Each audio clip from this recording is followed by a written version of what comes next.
drawing. As you know, our body can be divided into three parts. The upper portion, that is from the head to the neck.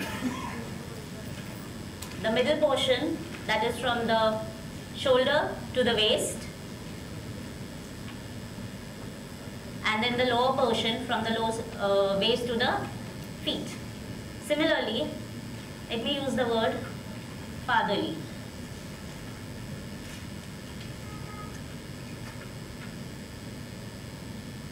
Our handwriting can be divided into three zones.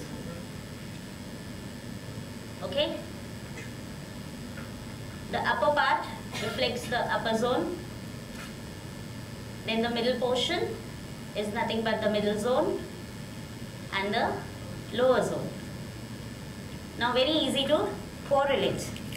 If you see a disturbance in the thought process in the upper part of the body, what is disturbance?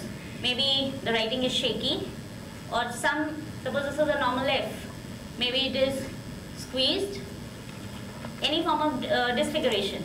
So that we can easily correlate with the upper part of our body. So if you see a disturbance over there, somewhere you can relate it with the disturbance in the head or the neck area. Similarly, any disturbance in the middle zone can be related to the middle zone of our body. Middle zone of our body, where the most important organs like the stomach, the heart, the breathing system over here, the lower back area are situated. So any disturbance over here can be related to ailments related to the lower back, abdomen, etc. On the same grounds, disturbance or disfiguration of letters, if seen in the lower zone, can be related to the ailments or illnesses related to the thigh, knee, feet, shin area.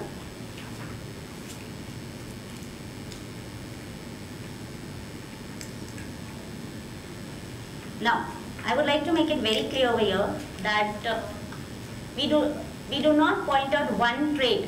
Suppose I see a squeezed E over here, suppose, and I cannot say that the person is suffering from a particular disease.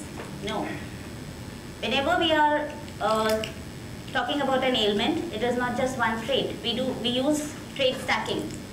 Trait stacking is what? It is we combine 2-3 traits together when we see it in a writing, and then we can conclude, or we can say that a person has a tendency of suffering from a particular disease. And as you all know, that any health ailments, doctors also say, you remove it from the mind and the ailment is gone. Any ailment first takes birth in our subconscious. That is the reason why in the handwriting we can see it years before it is diagnosed. Now let's throw light on few of the handwriting traits. First is wearing slant. And these are the traits which give an indication. I'm not saying that if this trait is there in the handwriting, it is bound to that this person will be suffering from a particular disease. No, it's an indication or it's a tendency. Variable slant. As you can see here, the writing is slanting both to the left as well as right. Somewhere this is an indication of mood swings, and also it speaks about a person having dual personality. Next, shaky writing. Now friends, here the sample is such where the entire, all the zones, as I've mentioned here, all the zones are showing the shakiness. However, it's not necessary all the zones will be showing shakiness. It can appear in the upper zone, middle zone or the lower zone. And that is the time where we will relate it to that particular part of the body. Shakiness somewhere shows nervous tendencies. The person is not at ease. Now for example, when we start with the speech, I'm standing over here. If I'm a bit shaky, that means initially I'm a bit nervous and then later on settle down. So we will have to correlate it with that particular area. Next is varying pressure. As you can observe over here, at places the writing is dark, at places light. This shows that the person is going through having an emotional vacuum or emotional disturbance. repressive tendency. Yesterday Nitin and Pradeep sir has focused on they being F slant, right? So this is somewhere, as you can see, the writing is slanting leftwards. Understand this person. He is holding on his emotions. He is not expressing. So if you connect it with the health, imagine yourself not expressing your emotions for a very long time. What is happening? It's heaviness. You feel suffocated. So this is how health issues can be connected to it. Resentment. As you can see, the resentment is a rigid, tight upstroke. This person is harboring on anger, unresolved anger, for a very, very long time. So if F slant, where you are not expressing, could create the suffocation, imagine anger within you. And he's holding on for a, not 1 day, 2 days, for a long duration. So again, this will relate to health issues. Now, as you have got a slight understanding of the various traits which can we can connect to health issues, let's understand what is the role of a handwriting analyst. Role of a handwriting analyst is not to diagnose the illness. He can just, though he can understand, he can see the traits which are leading to a illness. And a timely handwriting analysis can be of great help. If we see your symptoms, we can go to the doctor and take the required medication. And yes, very important, we have written in bold, handwriting analyst is not in any way a substitute to a medical doctor. Both have their own importance. Now friends, as I had said earlier that handwriting analysis can help any ailment first takes birth at a subconscious level. As a result, it can be seen in the handwriting years before it is diagnosed. I would like to share with you a real case study of a person suffering from Parkinson's disease. Now what is Parkinson's? Parkinson's is a brain-related disease wherein it starts with slight shakiness, and gradually over the period of time the brain gets so much disturbed that the person starts losing his mental as well as physical balance. And he is not able to perform his basic tasks.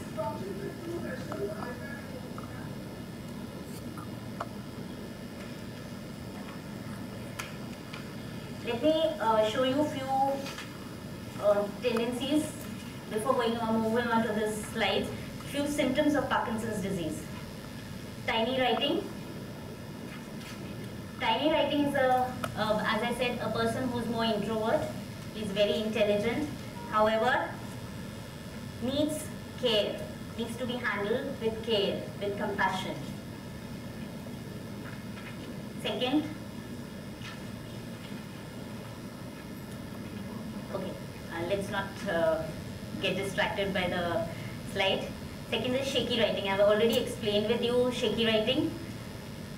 Then is uneven letter size. Now uneven letter size here, as you can see, all the letters, the middle zone letters are of the same size. Consistency is there. However, in uneven letter size, at times some letters, the height of the letters is not equal. Some are small, some are high. Then is, let's move on to the progression. Now progression is, in this person's handwriting, we are seeing these traits, as I said, long before it was diagnosed. If you see the first sample of 2001, for a layman it will be, it's written properly. But if you observe carefully, can you observe something over here? What? P pressure. Anything else? It is shaking, right? If you observe carefully. And we will stick to those symptoms of Parkinson. We will not go in a haywire way because I'm talking about Parkinson's. So here, the most obvious thing, if you observe carefully, is the shakiness.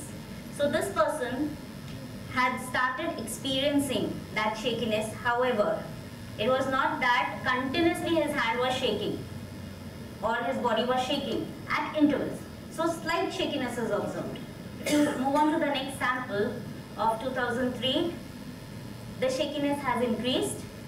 So slight tremors, you can use the word tremors over here. This was the time where memory loss, which is another indication of Parkinson's disease. He had started experiencing memory loss.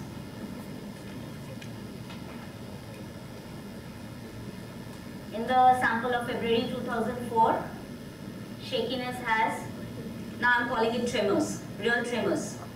It is really a lot shaking. And another, can you point out some, other than shakiness, what is there in the handwriting? What you can observe in the sample of 2004, February?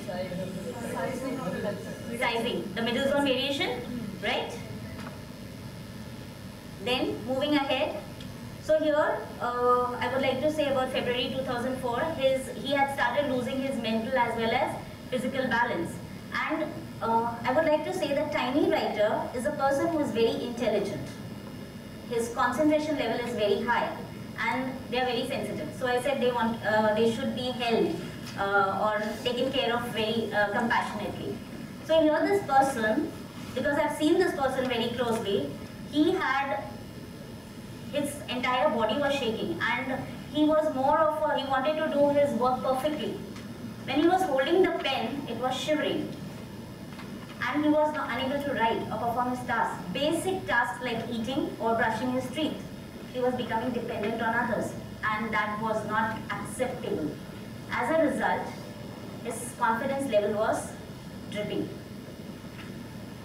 If you move further to the sample of December 2004, again I think I would like you all to tell me what is it, what all you can see over here. Shakiness, yes. gap of alphabets. Gap of the alphabets. Okay, okay. Somebody said it over here. Every new word is capital. Okay. Pressure Pressure, yes. Apart from the shakiness, the variation in the handwriting size, just take a note of the letter E and A. Excess flow of ink, right? Just take a note over here. We'll move to the next sample. This is a sample of the year 2005. And year before, the ailment was actually diagnosed.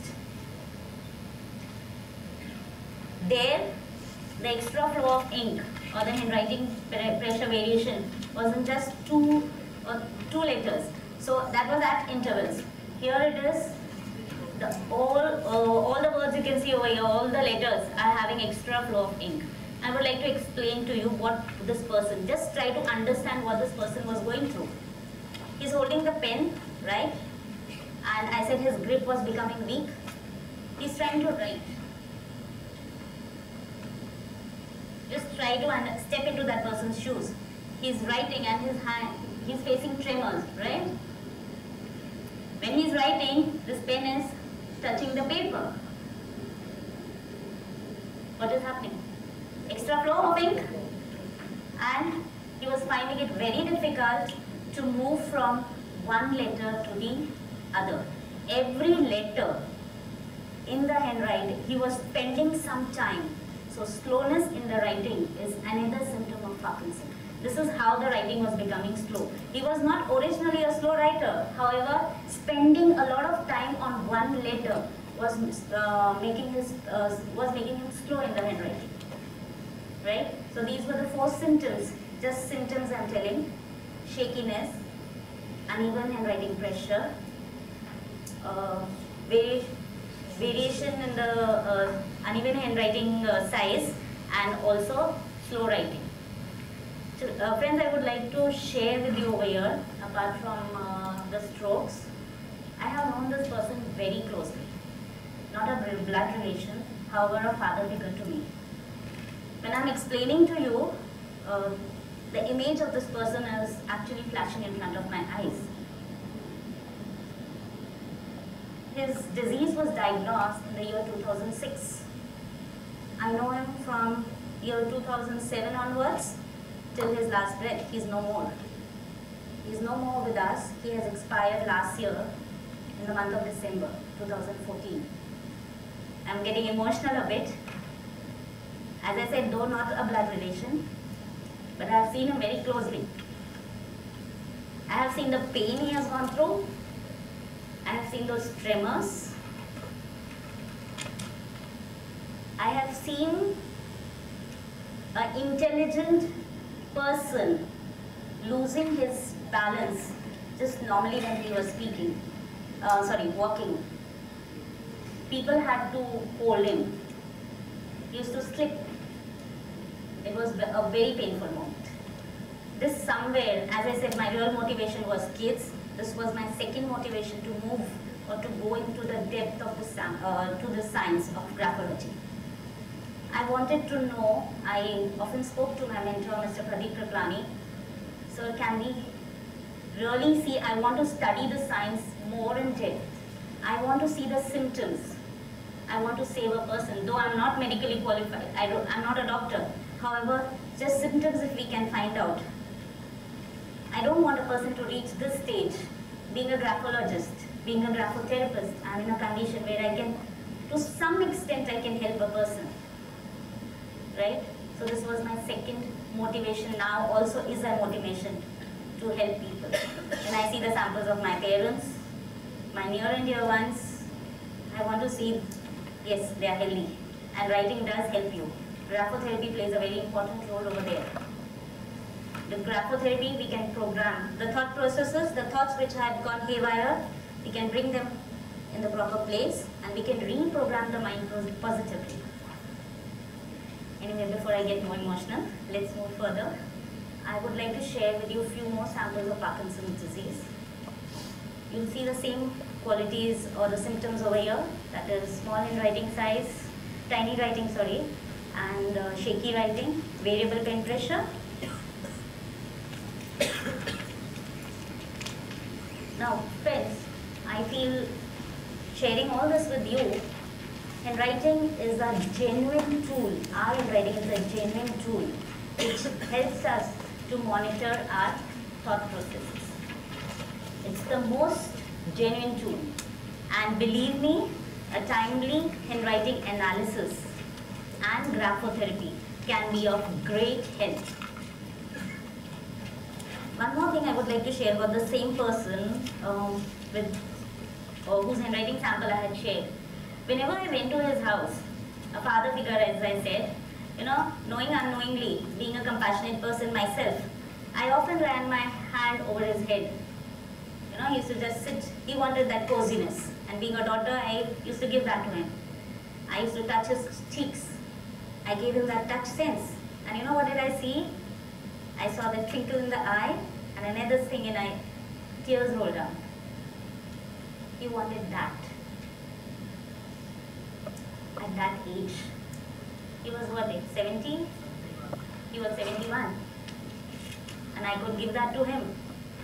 And what message I would like to give over here? We always say prevention is better than cure. How do we prevent an ailment from happening? By just regular exercises, by following a healthy diet, or a healthy routine. Is that the only way we can lead a healthy life or prevent ourselves, keep us healthy? I want answer from you all. Positive thoughts, yes. Love and care, yes, very important. And I think each one of us have love, care and compassion. Don't we? We share it, with whom? With the tiny ones. And each one of us want it, right? However, in this practical world, we say, nay, I don't want to give it to the others. People will take advantage of me. Not necessary.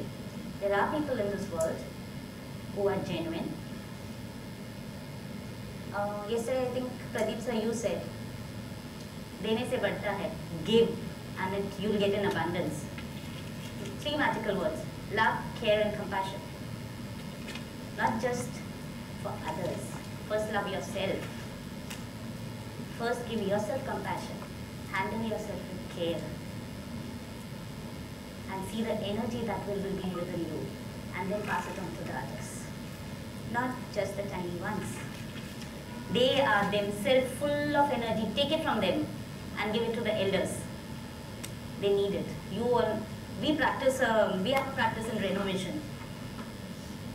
When we meet with a hug. When we part with a hug. We pass on that positive energy, and that is how I said, graphology has helped me a lot in transforming myself. That compassion, that unconditional acceptance is a lot. Just now when I was standing behind Part, when he entered also, he gave me a hug. I got that positive energy from that person because he is a person who is full of energy. I got a hug from my mentor, Mr. Pradeep Kriplani. I got the energy, and I think that is why I'm standing here and performing so well. So I would say here also, you can pass on that energy to each other, right? So love, care and compassion, if not given by you or shared by you, start it today. One more thing is, we hold on to our past. Again, from yesterday's instance, somebody said, stinger is there within us. We have anger within us, we have temper, and we said, I love you. It does not value. There's no value to it. So be light. Let go of those negative emotions that is within you. Don't hold on to it. Holding on to it for a very long time will not just spoil your health. I give it's a bad example I would like to share over here. I give an example when I'm doing analysis of students. A dustbin, I think we put garbage in it and empty it every day or maybe twice a day, right? What will happen if we don't empty? It will smell, right? It will stink. Will only the dustbin stink, or even the surroundings will stink, right? So we have many negative emotions inside. Let go. Another example is of a balloon. You hold it, it will not fly. It will not rise. Leave it. Be that light. Live the life of a balloon. Before I end, I would like to thank Bart Baggett for giving me this opportunity to express myself. Being a tiny writer and introvert, I'm really very happy to express myself over here. And also to Dr. Joe Alexander and Teresa Debris, whose work in the 501 Mastery Level course has helped me a lot in presenting this entire presentation. So friends, if this is a part of 501 course, just a part of it, you can imagine what else is there in the 501 Mastery Level course. And yes, one more person I would like to thank, Mr. Pradeep Kriplani, who's not just a mentor, a friend, a brother. He's much more. He has really transformed me. I have my childhood friends sitting over here. I think they can explain what Shweta was and what Shweta is today. Thank you very much, and thank you each one of you for listening so patiently to me. Yes, dear. I just have one doubt. How graphologically we can help a person if we... Hi, I just had one doubt. Yes. How graphologically we can help a person if we see Parkinson symptoms in someone's writing? Yes. We can ask him to get medical help, or go and check to a doctor. But graphologically, I would like to answer your question over here. See, you won't see all the symptoms. As I showed you the progression, all the symptoms cannot be seen at one time. However, it is starting with slight shakiness in the writing. Somewhere it is showing that the person is uncomfortable. So graphotherapy we can start over there.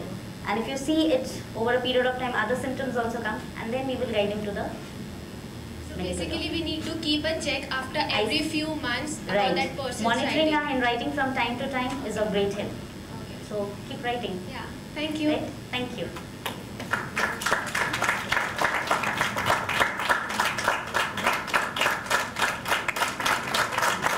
Fantastic.